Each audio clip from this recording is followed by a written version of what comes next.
Welcome to Honest Hockey, where two guys talk about all things hockey. Honestly, I'm Tom and he's Tom, and thanks for joining us today.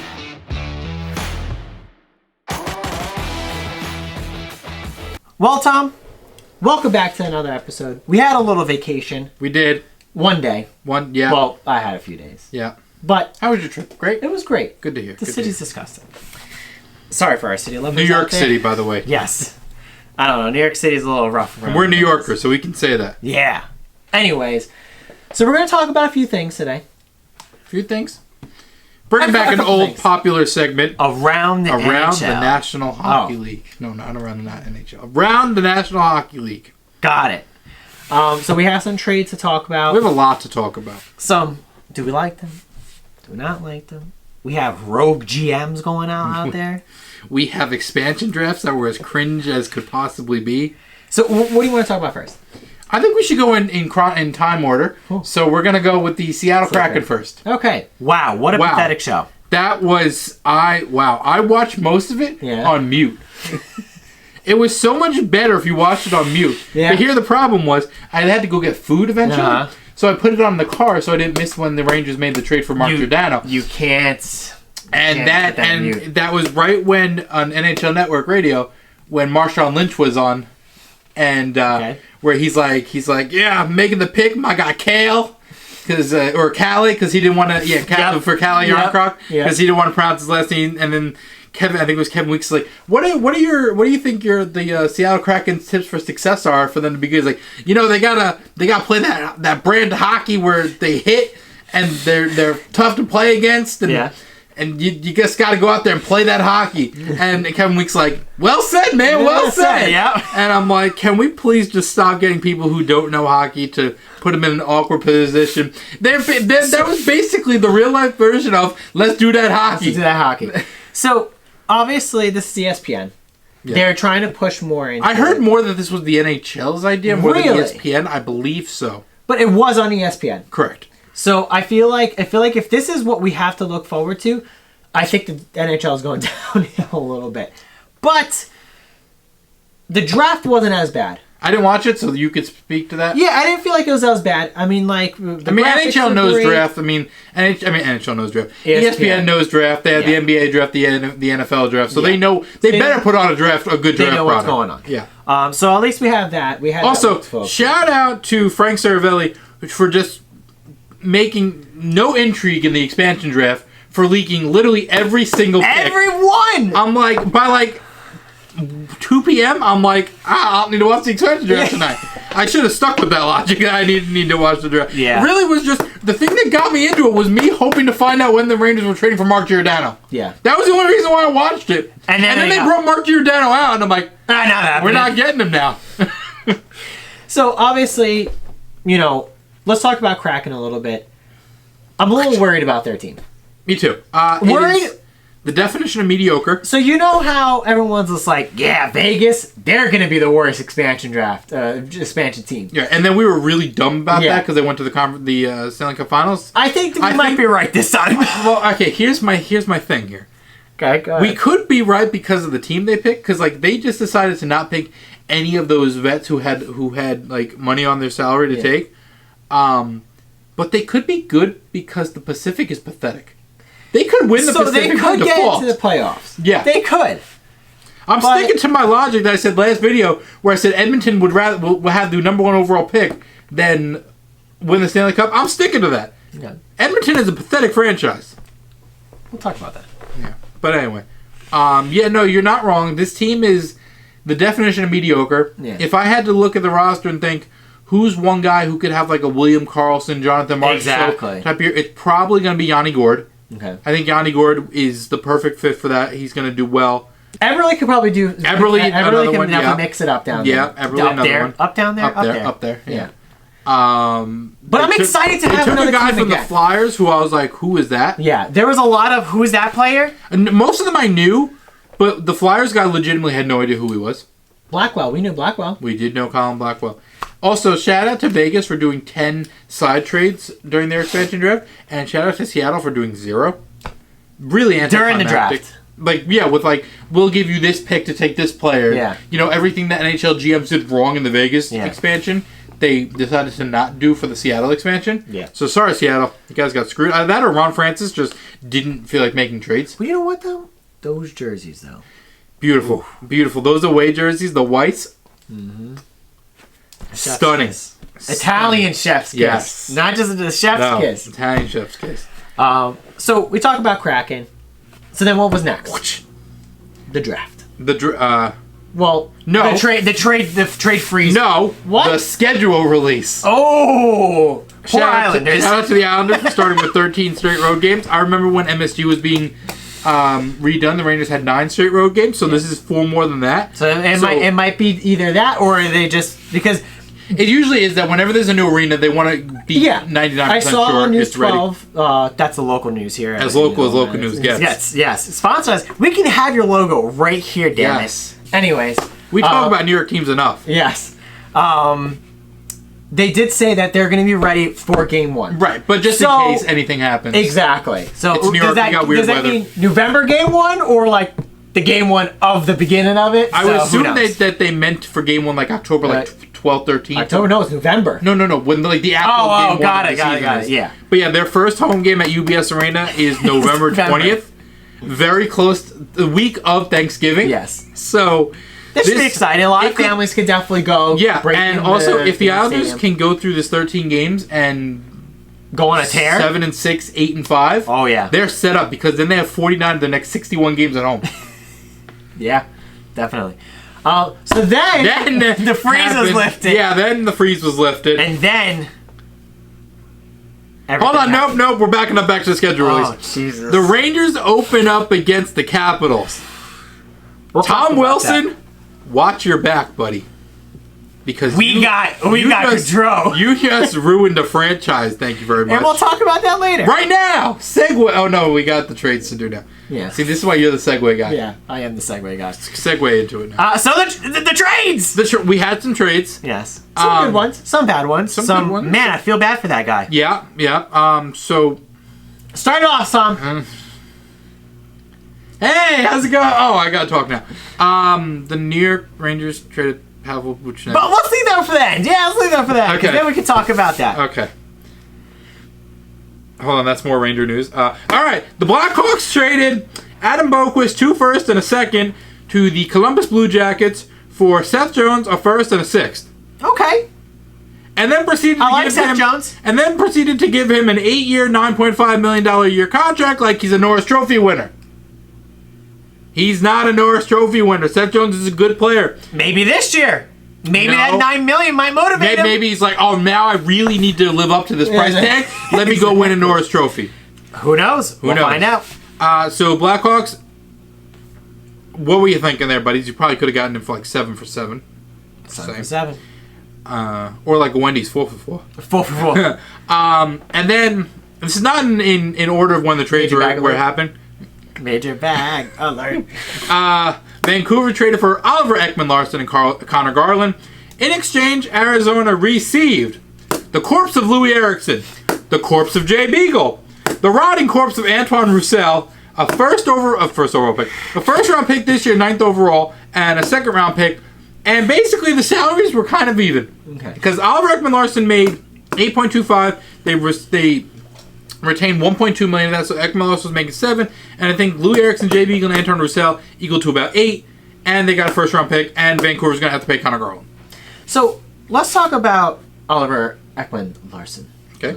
I feel for this guy, though, Tom. All right. Because he went from one crappy team to another. Exactly. So, that kind of sucks. But he's getting paid bank. Look, Arizona, shout out to Arizona for reminding us all that they had their first-round pick forfeited this year. Because we all forgot. Yep. Took on salary to get a first-round pick. They know they're not contending. So you know what they did? They used their salary, their cap space, as a weapon. A weapon. They took on contracts people don't want to get more picks. Hey. Granted, this pick replaces the pick that they forfeited. Yeah. So it's not really... So they got to pick back. Yeah. But yeah. So shout out to Arizona for actually kind of being smart with that. Yes. Next up, we had a 1-for-1 going from, and it's not Hall for Larson, Voracek goes from the terrible city of Philadelphia to the equally terrible city of Columbus. And Cam Atkinson goes from the terrible city of Columbus to the disgustingly terrible city of Philadelphia. Wow. That's basically my analysis for the trade. Yep, that's great. Moving on. I think Philly won the trade because I think Cam Atkinson has more left in the tank to prove because Voracek has not looked great recently. And then Rasmus Ristolainen goes from the cold city of Buffalo to the terrible city of Philadelphia. Philly made a lot of moves. Yeah, and Philly sends Robert Hagg a first and a second to Buffalo. Talk about holy overpayment, Batman, considering Philly just sent Shane Gostisbehere from their terrible city to the very hot city of Phoenix, Arizona. And basically they traded a first, a defenseman, and a second for a very similar player to Shane Gostisbehere. Got it. So yeah, I don't know what to make of that. Philly, what you doing? I mean, they got Ryan Ellis, and I like Ryan Ellis. He's good, but like, why are you giving up all that for Rasmus Ristolainen? This is not 2016 anymore, 2017 anymore. He's not that good. And then, one day after Buffalo fleeces Philadelphia, Buffalo gets fleeced themselves. They traded Sam Reinhart to South Florida in response. Sorry. Florida Panthers. Panthers, yes. But they play. There's no way Tampa's taking anything right now. They play in South Florida for a first round pick next year and a goalie prospect. Yeah. Sorry, I don't have your name for your goalie prospect, sir. You're probably a fine goalie prospect. Something Levi. In my notes, you're Devin Levi. In my notes, you're goalie prospect. Let's go all the way back, first full circle to the top of our page. Right. Seth Jones traded to the Blackhawks. No. Oh, you mean the Pavel Buchnevich traded to the St. Louis Glorias for Sammy Blais and a 2022 second round pick? So future considerations. Why couldn't the second round pick be for this year? Yeah, right. Why we got to wait a year to see what the second round? We could have taken Atu Ratu with that pick. But no, instead we let him go to the Islanders. Like a Star Wars character. Yeah, probably. Atu. Yeah. But so then this kind of brings us full circle to our disheveled GM. That's a good word. Great word. Thank you. If I wasn't so sad, I would compliment you. Thank you. Compliment later. Chris Drury, what are you doing? You have ripped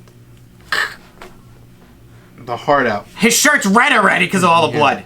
Yeah. If anyone has seen the show Once Upon a Time where they used to go in and literally take the heart out like that, that's basically what Chris Drury has done to me. Not only did he trade fan favorite Pavel Buchnevich, which, like, all right, if he had traded Buch, like, you told me to trade Buch, I'm like, all right, listen, cap space, we have a bunch of young wingers who are ready to step up. Back. At least a first round pick back. A roster player, a top 6 roster player who could step right in and replace Buch's. No. We get fourth liner who was in St. Louis's doghouse last year, Sammy Blais, and a second round pick. So then you would think, hey Tom, we're clearing cap. What could be possibly happening soon? Also, I'd like to say that I'm pretty sure both of us have now done a complete 180. Now we want Jack Eichel in this because now we're pissed. Now we just want him now. Yeah, now we're just angry. If you're trading Boots for cap space, you better be bringing me a Jack Eichel back. So then, here it is. Draft night. The Rangers are up. The Rangers are on the clock. And they get a left wing. Othman. Some guy whose name to me sounded like Mike Hoffman, but it wasn't. Yeah. Listen, the guy can be good. People aren't totally down on it. No. What is the Rangers? Apparently, he has good work ethic, which is important in life. Kids have a good work ethic. But what would you say is the... What, you don't want kids to have a good work ethic? No, just the way you said it was like, kids have a good work ethic. Now I lost my train of thought. What is the Rangers' organizational number one need? A center. Is Mike Hoffman? No. He's a left winger. No. So what went in 3 consecutive picks after the Rangers traded Mike Hoffman? A center, and a center. And then, all the way in the third, they got their centers. Yes. Probably there's one kid I think that he got like a buttload of like a point in a thing. It was like 20, like 80 something points. I saw that in high school. In high school, 87. So what? He's gonna go play now? 87 points in like 24 games in high school. Yeah. That's like 4 per game. Yeah. But okay, that's great. I don't know if you know this. High school hockey, not equivalent to NHL hockey or anything. Or NHL hockey. Or college hockey. Or beer league hockey for that matter. Or street hockey. Or street hockey. Nope. So, we need centers, and they're like, we got it, don't worry, we'll draft them. Hoffman. We'll draft the centers in the 3rd and the 4th and the 5th or whatever picks they were, whatever they were. What is this guy doing? Look, the Rangers they sent out the letter. Do you remember the letter? I remember the letter. It was a great day that day. Great day. They sent out the letter. We were on such a good track. We're on a high. We were making so many great moves, right? Until and Tom now, goes, hold on, I'll get to that.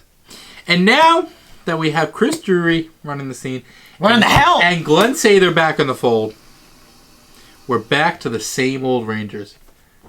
And I don't like it. I got used to the new Rangers that we were making good deals, good moves. Strome, Blackwell.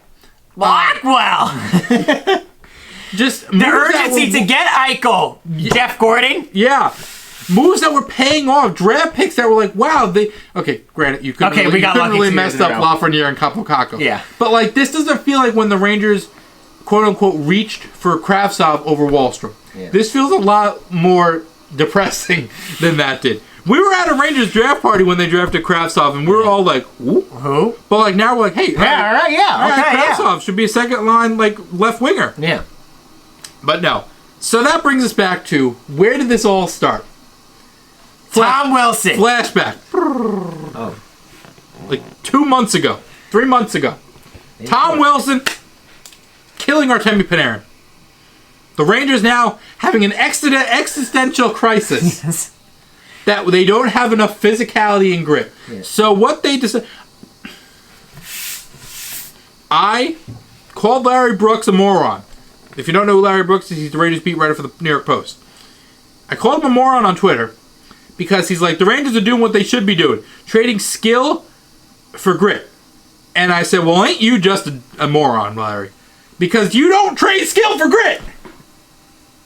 Yeah. Okay? The Rangers already signed Barclay Goodrow to a 6-year, $3.6 million. I was all for the contract. I was all for getting Goodrow. Yeah. I'm still all for getting Goodrow. It still pains me the contract format of the contract they gave him. I'd rather that have been front-loaded than middle-loaded. That's not the point. You then could have traded like a 7th-round pick to get Sammy Blais at this point. If you wanted him. Put him on the 4th line. Goudreau centering the 4th line with Sammy Blais and then get another generic 4th liner. You basically have your version of Martin Cizikas Clutterbuck. But instead, you go and trade Buchnevich for Sammy Blais. Open up this cap space, which is great. Now you have to use this cap space on something. So, what's going on, damn it? Jeff, call us. We would like to pick your brain. Yeah, we want to talk to Jeff instead. Yeah. I mean, Chris. Hold on. Can we talk about how awkward it must have been for Jeff to be on the broadcast of the draft? Yeah. When I was watching it on my phone, I was like, wow, it's Jeff Gordon. Yeah. I was like, oh, Jeff, I miss you. All right. Well, I digress, Tom. I think that's it. I'm done. Thanks for watching this episode of Mon's Hockey. Be sure to give us a like if you enjoyed. Don't forget to cross-check the subscribe button. I'm Tom. He's Tom. We're two depressed Ranger fans. Have a nice day. You know what? We could be worse. We could live in the city of Philadelphia. We could be Buffalo. We could live in the city of Philadelphia. I was going to pick Philly to knock on, but... Imagine your famous food being a cheesesteak.